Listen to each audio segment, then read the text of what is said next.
Ito talaga yung isa sa mga recipe na hindi talaga mawawala kapag kami mga handaan, celebration, at kung ano-ano pa. Ang exact measurement nito ay makikita sa dulo ng ating video.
At alam ko hanggang ngayon ay nanonood pa rin kayo. Pakicomment naman kung ano pang klaseng palaman na pwede natin gawin.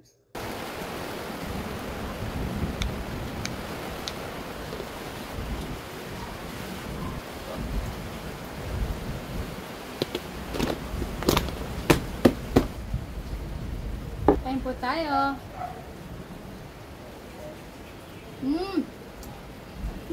Sarap.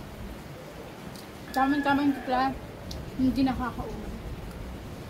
Yan.